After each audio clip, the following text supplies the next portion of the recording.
Hi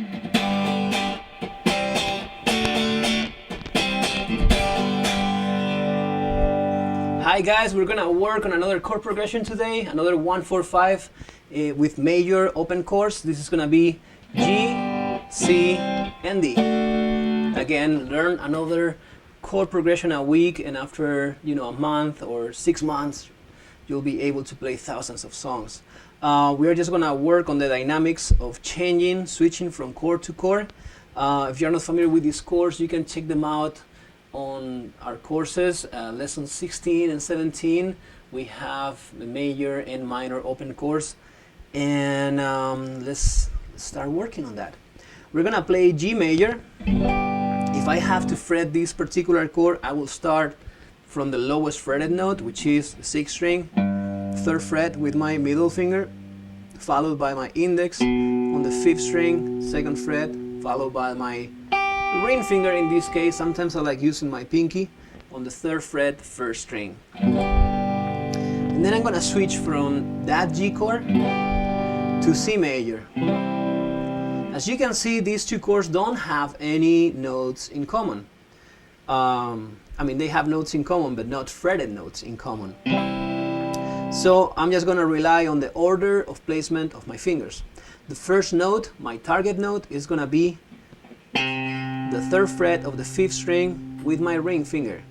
And the first thing that I'm going to do is play the G major chord, target the first note in C, and play that in whole notes, like 1, 2, 3, and 1, 2, 3, and again 1, 2, 3, and 1, 2, 3, and practice that until you feel really comfortable with that chord change. Make sure that you don't move your hands too much and that you're targeting that note. Everything sounds good.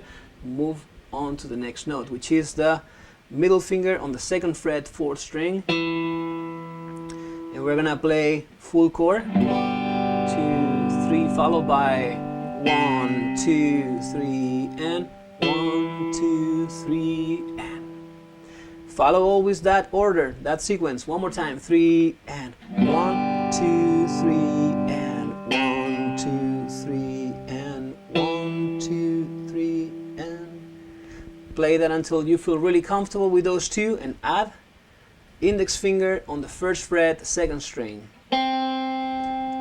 Now make sure those 3 notes sound good together, and one more time, starting on G. 1, 2, 3, and 1, 2, 3, and 1, 2, 3, and 2, 3, and practice this with a metronome. You can start with whole notes, then practice half notes, quarter notes. Start in a very low tempo, then go higher in speed until you can play it to the point where you can play comfortably each chord in a whole note with just one strum, like this. 1, 2, 3, and 1, 2, 3, and again 2, 3, and 1, 2, 3, and 1. As you can notice, I tend to make the switch on the 4th part of the beat, right? Once that I let it ring for the first 3 parts of the beat, and then the last one, I kind of like use it to just move my fingers towards the next chord, like this. 1, 2, 3, 4, 2, 3, 4. That was pretty exaggerated, but you get the point, right?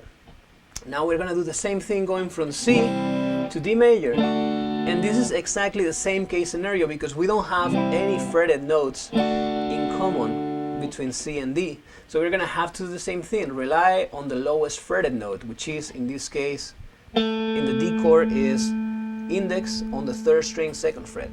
So we're gonna play C, 2, 3, and 2, 3. One more time, 1, 2, 3, C major, 1, 2, going to that note. Play that until you feel really comfortable with that change.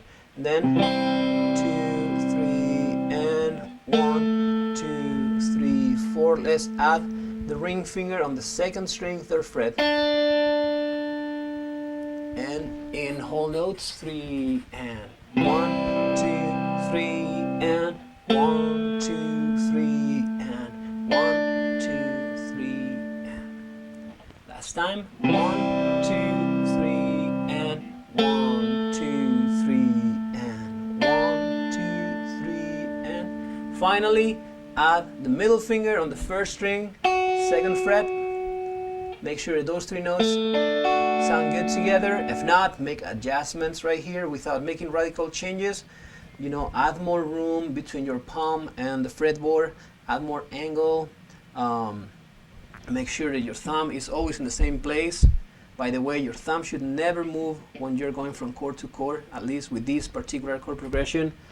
And then once that you got it, let's play the whole thing. Like 1, 2, 3, and 1, 2, 3, and 1, 2, 3, and 2, 3, and good. This way of working will also show you if you're not playing one of the notes right, because obviously it won't sound nice, and it will show you exactly how which note you need to fix and how to fix it. Once you find the right position, try to memorize it. If you find a chord that doesn't quite sound right and then you move around and start sounding right, try to memorize what happened, what did you do to make it sound good, and then, you know, kind of like save that in your hard drive, okay, and the next time try to go back to the same exact position. The goal from C to D is just to play whole notes in a comfortable tempo like this. 1, 2, 3, and 1, 2, 3. Again, practice that with a metronome. Start very slow, go higher in tempo. Start with whole notes, then go to half notes, quarter notes, etc. And finally, the 3 chords together, we're just going to play them by following the same directions. We're going to play G, 2, 3, and back to C, 2, 3 to D, 2, 3, and. I know that it looks pretty simple. The first time that I played these 3 chords together didn't sound like that. I'll tell you that. It took me a while, and it was actually pretty frustrating because I couldn't understand why other people could play it so easily and so much faster than me. And then it was until much later that I had to teach people how to play those chords, and I realized that these kind of tips really help. So I hope this really helps you, and it really helps you save time. I don't want my students to practice for 1,000 hours a week. I want you to use your time wisely so you can enjoy playing things that are much more exciting, or hang out with your family or do something like that, and just use very few time to practice, but in a very smart way. That's why we're doing these videos, to help you. So, you know, one more time, let's review this. This is G to C and to D. Good. This is another piece to the puzzle. If you are familiar with this chord progression, if you are able to master this chord progression in a week, that will be amazing. That's something that you can use a lot, because these 3 chords are in a million songs. So, you know, in no time you'll be able to play these chords and sing along and have fun playing guitar. And by the way, I hope you are always, during all this process of learning guitar, having fun with your playing, because playing guitar is awesome. So keep that in mind. You'd rather be playing guitar than doing anything else. At least I would be playing guitar rather than doing anything else. Please stay in touch. Check us out on rockprodigy.com. You can send us messages, comments, questions to our forum at rockprodigy.com/forum. YouTube, subscribe to our channel, stay in touch. Facebook, you can see us in Rock Prodigy, and, you know, stay in tune and have fun. Bye-bye.